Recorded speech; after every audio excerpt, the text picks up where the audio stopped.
You are now tuned in to the Project 365 experience.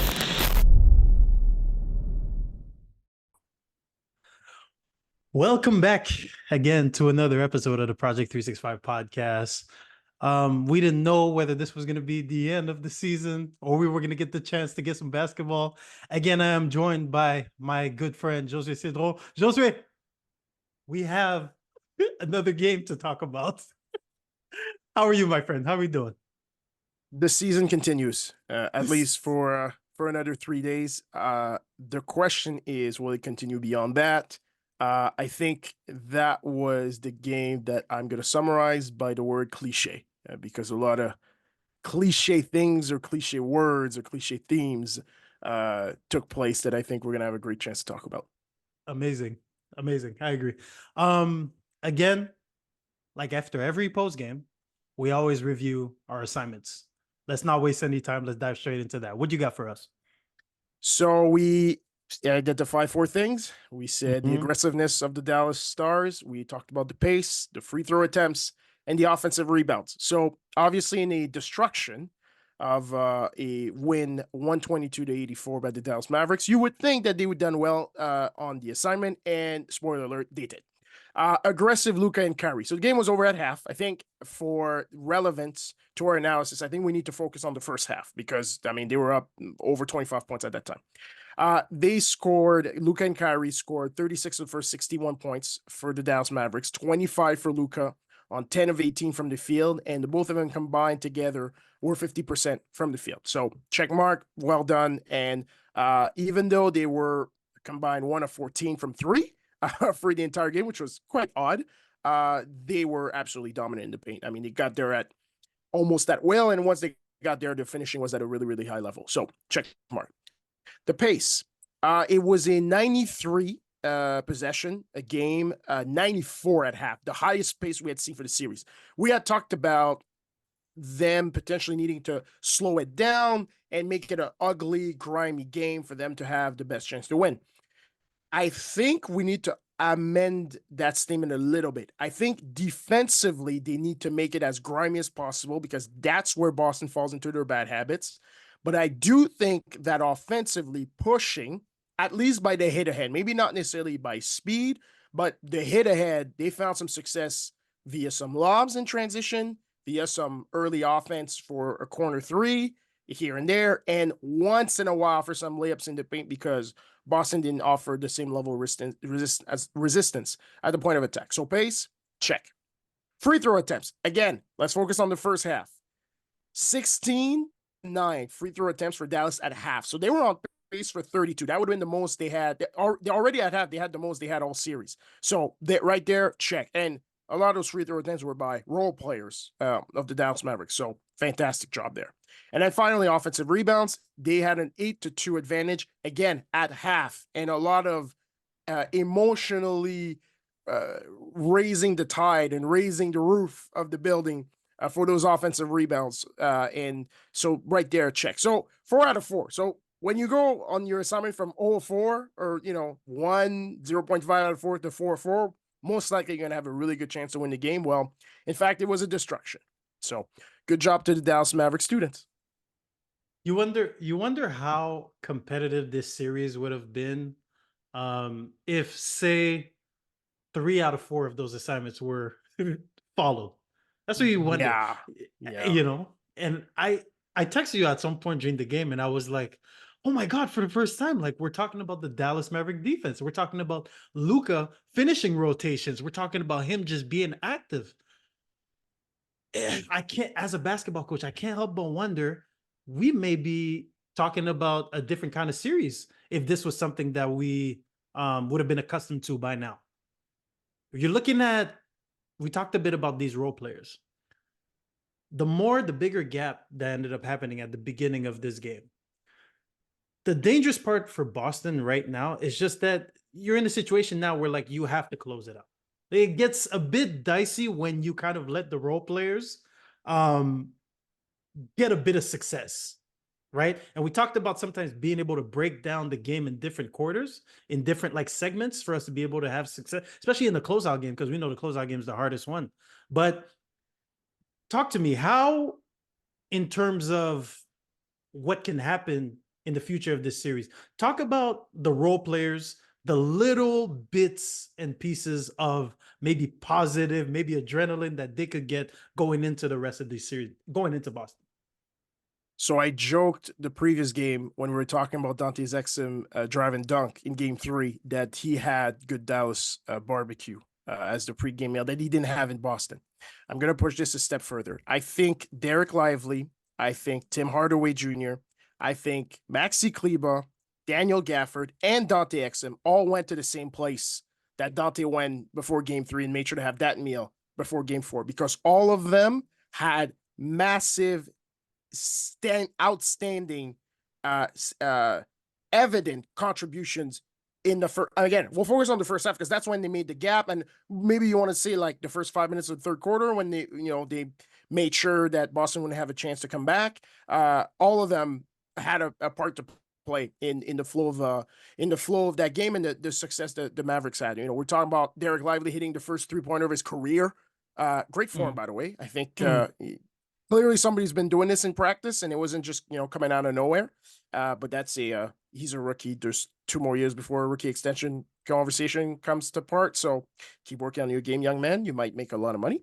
Dante Exum, again, 1 for 1 from 3, technically 2 of 2, but, bottom of the heel, step out of bounds. This is a guy, we are talking about a guy that shot 49% from 3 this year, although only on 2 attempts a game. But there is this season, at least, a track record of he can make that. Maybe not 49% on 6 attempts, but what you give him 2 attempts, you expect him to hit 1. Tim Hardaway Jr. was 5 out of 6 from 3, all in garbage time. This was all in the fourth quarter. But from a confidence standpoint, from having a conversation with Jason Kidd, like, hey, man, put me in the first or second quarter, maybe I can give you something. There's no question his confidence is going to be on the high. Daniel Gafford had more lobs than he's had in the entire series combined just in this game. And, the play that he made at the beginning of the third quarter where he catches an alley, he's so Jason Tatum is guarding him defensively when the Dallas Mavericks have the ball on offense. So they get a stop. Gafford outsprints Tatum by far. In fact, Tatum doesn't necessarily look around to locate where he is. Catches an alley-oop. Roofs comes off the building. They get back on defense. Tatum initiates a pick and roll, gets a Gafford to switch on him. Gafford blocks his 3-point shot and then starts to grab the ball to go on transition. Tatum fouls him. And now that's Tatum's 4th, and basically the game's over at that point. I mean, there were so many different energy, high energy level plays that the Dallas Mavericks role players made. Again, I'm gonna submit the Dallas barbecue as the real MVP of this game, but that's a different conversation. If all those things are replicable in game 5, sure, Dallas has a great chance. I just wonder if the adjustment for Dallas can be summarized by we played harder, how much of that is really replicable in another game? Because it's not like they found something they hadn't tapped into before. And it's not like the urgency of the situation wasn't there before. It was there in game 2 when you're thinking you need to win a road game to win the title. In game 3 when you're thinking you don't want to go down 0-3. Okay, it was here in this situation. Great. You got to do that level of intensity 3 more times. So the challenge is set here for the Dallas role players. I do want to point out a couple more stats. You had touched on the Dallas Mavericks defense, and NBA.com does a really good job estimating defenders in the vicinity of the offensive players. And there was a lot of discussion after game 3 about Luka's level of engagement defensively. I think those who pay attention to basketball in the NBA fairly often would know that this is nothing new. This is not we just found out in this series that Luka doesn't necessarily give the same level of energy and commitment defensively. This is who he is, but also he can be better without necessarily being all world. And just that level solves a lot of problem for the Dallas Mavericks defense. So individually, thanks to NBA.com, Luka, when he was as in terms of him as an individual defender, he limited his opponents to 2 of 11 from the field, 2 assists, and 4 turnovers. Again, this is an estimation thanks to NBA.com, but it does give a pretty good picture of the level of engagement that he had. And furthermore, once a lot of those possessions, we had talked about the Boston bad habits. A lot of those possessions drew Boston back into their bad habits. Well, now on offense, Dallas had a 34-12 advantage in points in the paint in the first half, just the first half. So when that happens, yeah, you're going to blow out your opponent more often than not. And that's, I want to stay on Luka just for a little bit, because I think, again, going back to what you said, I agree with that. I think even just the activity was better. And ultimately what that does is that helps both sides. We talked about how connected the game is. You can't just, like, a lot of people, what tends to happen is that they look at the game in silos. They're like, okay, there's offense and then there's defense. I don't know about you, but when I was watching the flow of the game, it felt for the first time that Dallas won the transition game for the first time in the series, right? And I think like that is a testament to, one, the level of engagement, but two, it helps with the offensive side, because now when they make shots, that helps their flow to be able to get back into defensive stand. I don't know if you have anything else you saw from that. It's funny because I was expecting to see a big advantage in terms of points in transition for Dallas. It was only 11-6 for the whole game. But if you watch the tape, you know that Dallas was significantly more effective in transition, offensively and defensively, right? Like the amount of leak outs that happened when Dallas was running versus when Boston was running was a significant difference. I do think it's important from a Dallas standpoint, right? That level of engagement defensively is now the minimum. But before we get talking about how do they have a chance to come back from 3-0 and historically and the odds, and if or at a minimum that defensive engagement isn't there in game 5, they lose the game.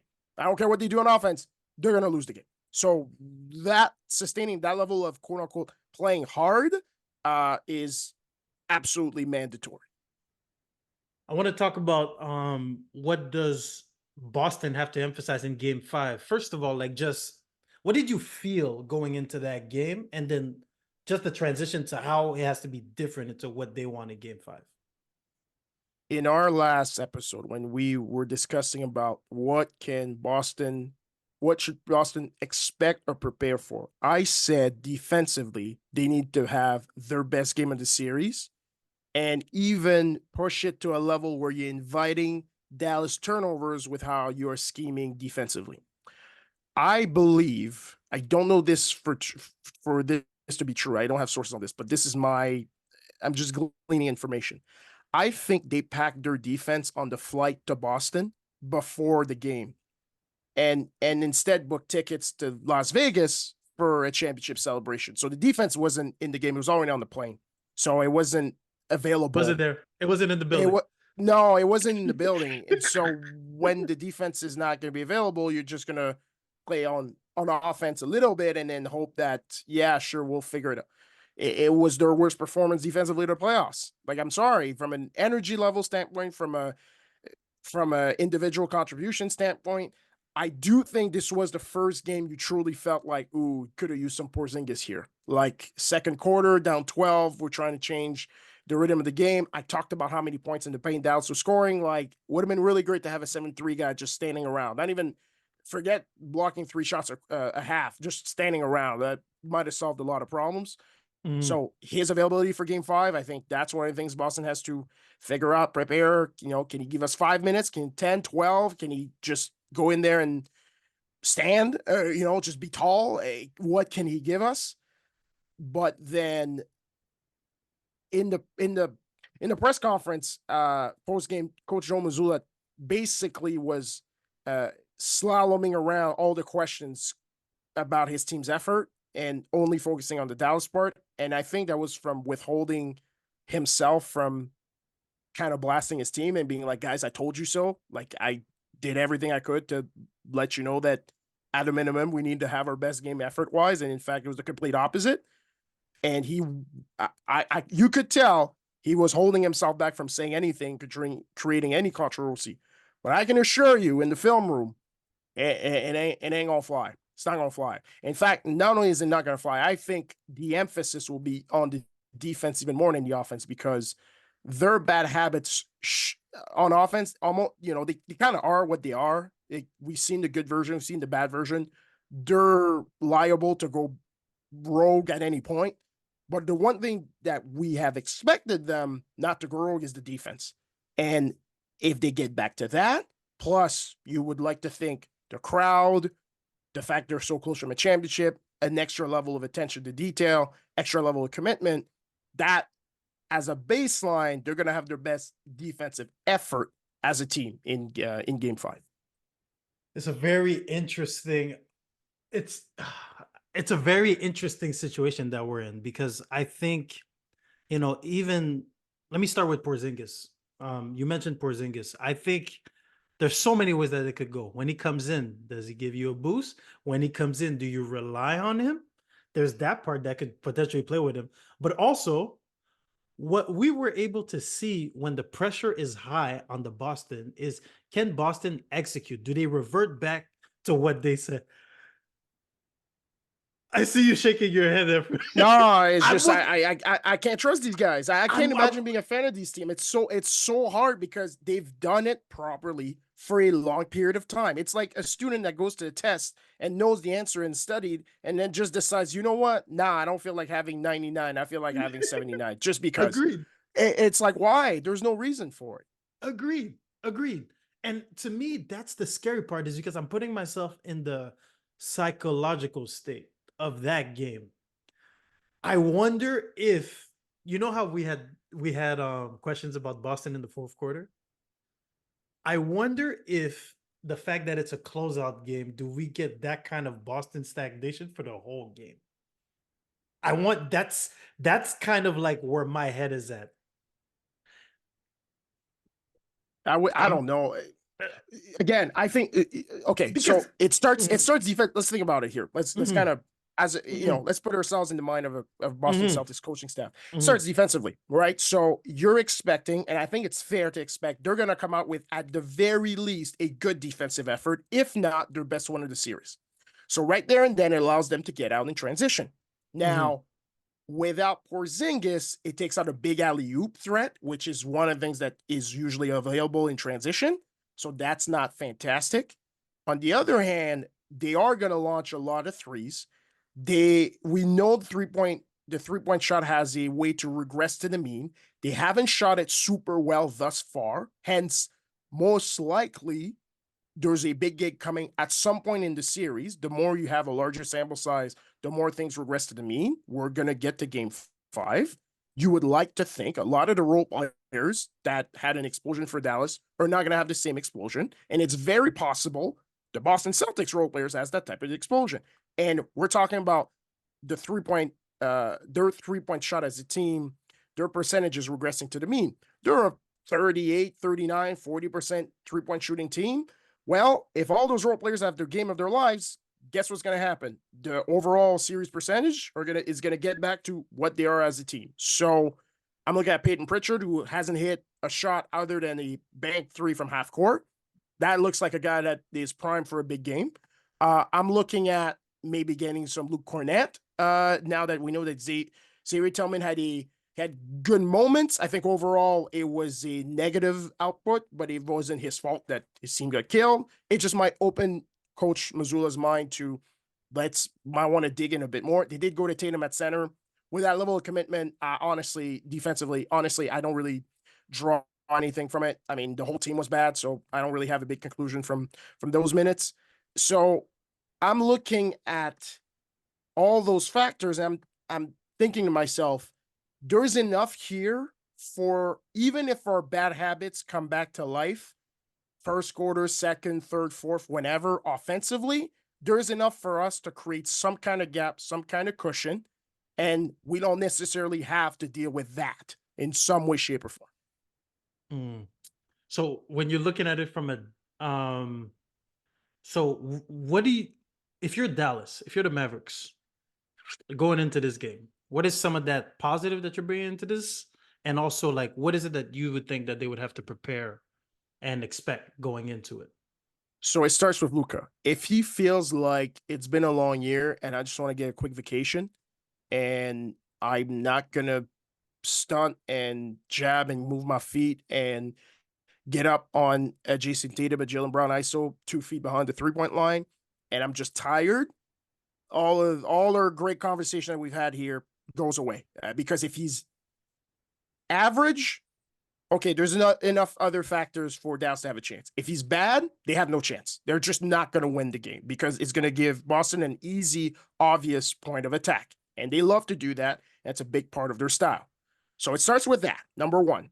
Number two, talked about the role players. Okay, whatever Dallas barbecue you had pregame, bring that on the plane to Boston this time around. Okay, let's make sure we do that.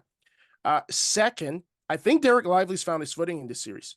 I think there's some clear pockets of play, pockets of space that he's figured out. Short corner and dunker spot. Not so much in the pocket because they're not doubling Luka and Kyrie, so he's not going to have that most likely opportunities like that. But kind of everything in and around the paint from where do I find my space? Where do I find space to just be open, be a presence, be, felt? I mean, he had some offensive rebounds because he was able to track the ball a little better. I think he can at the very least bring him a solid enough base that he plays again more minutes than Daniel Gafford. Even though I think Gafford had good moments, but there was a few longer stretches where the overall output wasn't great. Like to the point where I remember thinking to myself, man, they're lucky to have a big gap because I would have thought about starting Derek Lively in the second half. But again, they had a massive lead, so it doesn't matter. And it's not to cut you off, but I don't think it's a coincidence that he kind of started finding his footing after Porzingis is no longer in the series. They're absolutely, it's not coincidental. It's not coincidental without question. I mean, that's one less task to worry about. That 7'3" height of task on the scouting report. So for sure, yeah. I mean, it's definitely helped him. And the last part, I mentioned this before. Tim Hardaway Jr. finding a shot. Maxi Kleber hitting a 3-pointer for the first time in forever. Here's a stat for you. Thanks to the ESPN stats group. So corner threes in the whole series. Up to game 3, Boston was 33 of 87. So basically 40%. So they generated a ton of corner threes and they hit them at a high rate. In game 4, they were 4 of 20. You would like to think that's not going to happen again in game 5, especially at home in a closeout game. So that's number one. Number two, Dallas, games 1 to 3, was a combined 9 of 38. So Boston generated 2 times the amount of corner threes, and Dallas was hitting at basically a sub 25% rate. Now, I don't win the math. In game 4, Dallas was 9 of 14. They hit as many corner threes just in game 4 as the whole series combined. It's not going to be rocket science. This is why I'm summarizing this game as the cliche game. The Dallas Mavericks played significantly harder. The Celtics didn't. The Dallas Mavericks hit a bunch of corner threes. The Boston Celtics didn't. The Boston Celtics offense was terrible and fell to their bad habits, and Dallas got out in transition and capitalized on it. So it's really that. At the end of the day, it wasn't necessarily rocket science. In game 5, early on in the game, I think we're going to have at least a tenure to feel, okay, did the whole Dallas team showed up? Like by 2 minutes into the second quarter, most likely Coach Kidd will have gone through his entire rotation.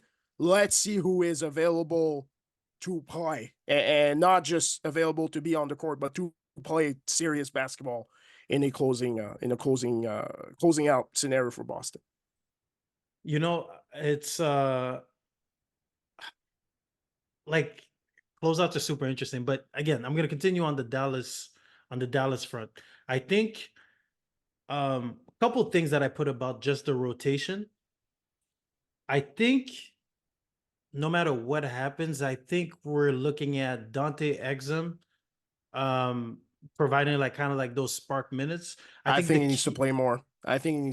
Man. He gives him a little spark. Got on transition to, a couple of threes. I think he needs to play more, man. He got good pace bringing the ball up the court.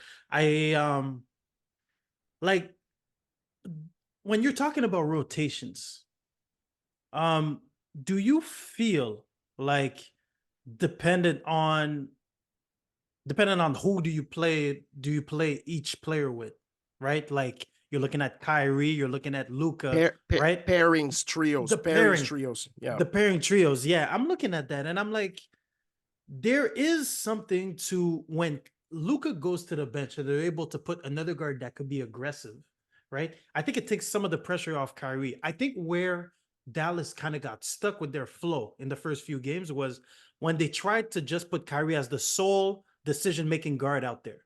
Because then there's kind of like that confusion on Kyrie, do I be aggressive? Do I handle? And then there was no real flow to the offense. But I think they're starting to figure it out, Jose. I think they're figuring out a bit of how just the process looked better going into it. Again, Boston's defense was on flight, so it wasn't in the game. So before I sit here and agree with they figured out some stuff, I'd have to see it with against a committed Boston team personally. It never hurts if you're gonna come back from 3-0 to win a game and blow out your opponent.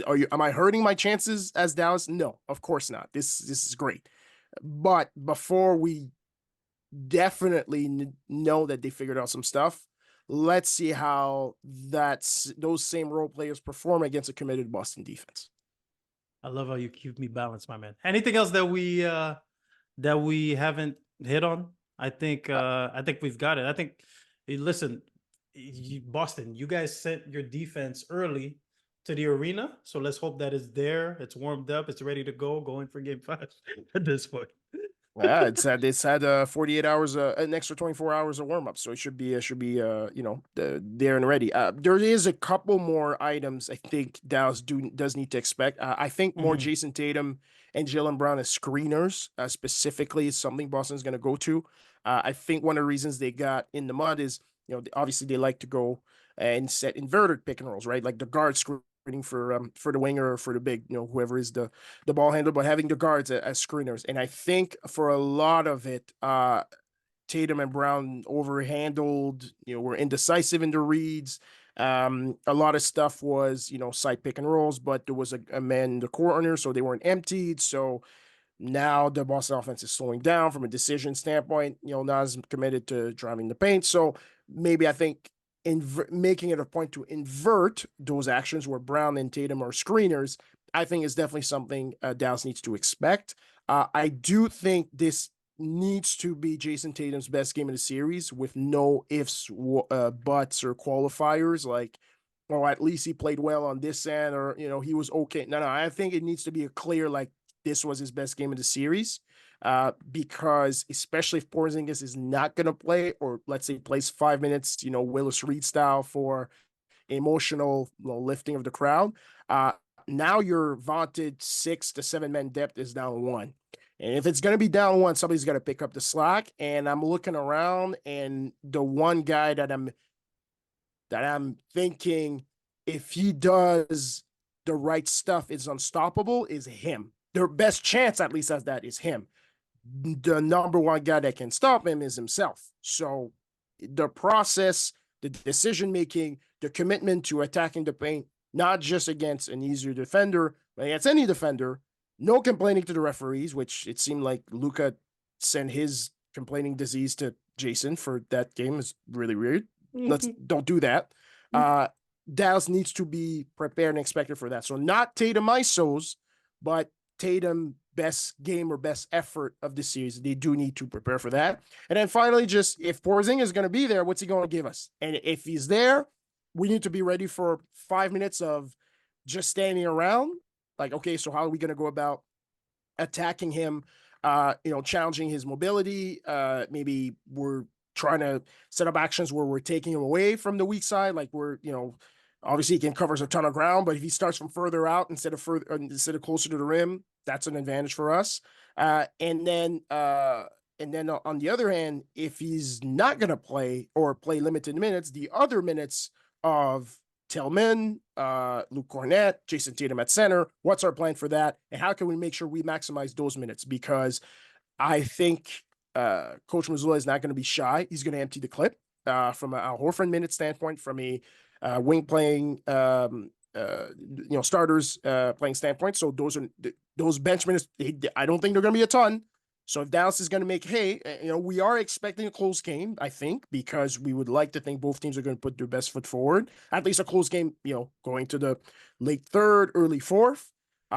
So every minute counts, every possession counts. In that scenario, as Dallas, we need to have a clear plan for backup center minutes. What are we doing? How are we maximizing this offensively? How are we making sure we're scoring basically every possession? I mean, we like to talk about process over results as a good thing and something replicable. This is a game of results. Like if the ball doesn't go in, then the season's over. So you need good process, but you also need good results. So whatever we got to do to maximize the good results, let's do that in this game as a Dallas Mavericks. So that's what I'm expecting. Again, I do think the number one deciding factor will be the Boston Celtics defense, because if they're on their game like they're supposed to be on their game, at the very least, their offense will not be terrible because of that.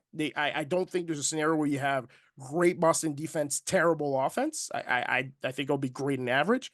But if it's bad defense, you could have bad offense also come along. And then I wouldn't advise losing this game to go back to Dallas. As a independent consultant of sports, I wouldn't advise losing this game, Mr. Celtics. It could get dicey going into, the home crowd afterward, but we're not going to look forward to that. We're going to stick to game 5. We're going to have a podcast afterwards. So I don't know. Either we'll talk about us taking the flight to get some good old Dallas barbecue, or we're going to be talking about someone that just got crowned NBA champion. The legacy of Jason Tatum and Jaylen Brown, because that's what the NBA talk is. We already get on to legacy after the minute the title ends. That's we have to do that, of course. Can't just stay in the moment. No, we gotta move. We've been all over the place, man, in this series. Josué Sédrjo, thank you so much. And we'll catch you after game 5. I hope it's a close game full of drama.